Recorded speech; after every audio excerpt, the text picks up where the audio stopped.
But I was just gonna say, so like because I wanted to check in this early because I want you guys should come back sometime in October because I want to follow the Howard Hughes journey of this like pursuit of haunted house perfection.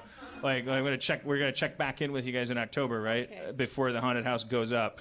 Like, yes. Preferably, I'd like to, like, if there's a show before the lights go on, I don't want to talk to you. I'll take anything, but I don't want to, I'd like to not talk to you after it's in full swing. You'll be busy then anyway. I would like to, it would be nice if there's a show right before the big, like. Absolutely. That would be nice. I want you at your highest level of anxiety, like, where you're like, oh, I don't have time for this.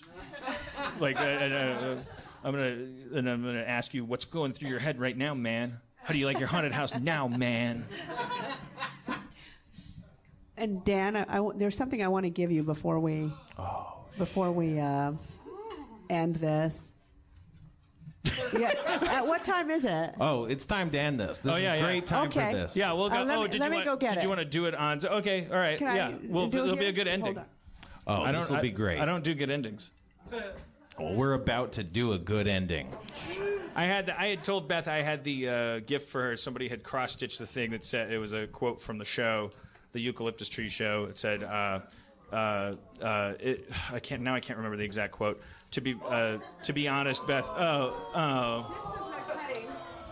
Let's see here. Where is this a? You know, we had to remove 4 eucalyptus trees. Yeah. They were 4 100-year-old eucalyptus trees, and they were right on the border between Dan's and my house. And we have 4 young little trees there now. And this is a cutting from one of the trees that's growing. And it's a little branch. But I wanted to share it with you. And it's an evergreen. So I just, I thought, the 4 eucalyptus trees, he was going through his divorce at the time. And the trees were kind of they're symbolic. An analogy. Did you know? Well, don't be rude. Aren't you going to drink some? So anyway, some 6 billion-year-old organism has been drinking this already. Did you know Rob Corddry stayed in the Airbnb that's near our place, and he's a fan of the podcast, and he's so therefore a fan of yours. I don't know if you know who Rob Corddry is, but you should be excited. I'm saying you should be excited. You don't have to value that aspect of society at all, but it's cool. He's cool and funny and famous, and he was staying at that Airbnb, and he was like. He was like listening to those episodes, and he was looking at his Wi-Fi, and it said Harmon Wi-Fi because he could see. And then he's like, "Wait a minute!" And then he like looked out the window, and there's like eucalyptus tree stumps, and the one that you were referring to that's in my yard. Yes. Anyways, that was exciting. Yes. He's on Ballers. HBO's Ballers. There he is. He was on Daily Show. Remember Daily Show? Well, you know what's funny is on those 4 eucalyptus trees we had stumps that were really, really big because they were big trees. And at one point, I actually stood on the stump to give you some brownies or pancakes or something. Yeah, muffins or something. Some hot shit. Yes. I ate it. Yes. It was good. And then we had the stumps ground. And we were able to plant 4 little young trees. And within the stumps, or what? I don't. Sorry. No, they were able to dig down like 2 feet down below the ground. So you got little eucalyptus babies coming out. We had a little baby tree that was probably about this big, and now it's probably about 4 times the size. I gotta figure. It's like a joke that I don't care about my other tree. I gotta get this well-respected arborist's number from you to examine my tree. Oh, okay. It's called. My therapist calls it self-care.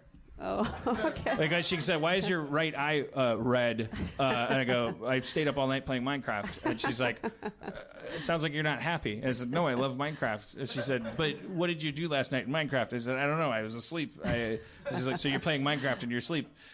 I'll save it for next episode. Okay. I'm self-destructing, but very happy that Cameron and Rhea have their show and that it's doing well and that it's good and and that you're finding your passion, and you don't have to. Don't get tricked into it. You know, some kids, it's like, oh, I love trains. I'm 6 years old. Everybody keeps giving me trains, and it's like you're locked into this train thing. Like I always worry about those kids. Like, somebody give this kid a turtle. Like just let him, give him an out. Like he's boxed in. Like you're 16, so this could be, we don't know. It could be your big ass like haunted mansion thing where you're like, I've done it. This is it. This is my Burt Reynolds Boogie Nights. This is the one. Let the death of this industry begin, and you move on to something called like hospitality houses, hotels. Whoa. Where when you walk in, you don't get scared to the point where you're willing to pay $1,000 for a bay view. That's an idea. He has no idea what you're talking about when you say Burt Reynolds and Boogie Nights. I do, well, good, because so a certain amount of clarity makes me a criminal, right? I mean, I'd never said anyone could bring children to the show. All right.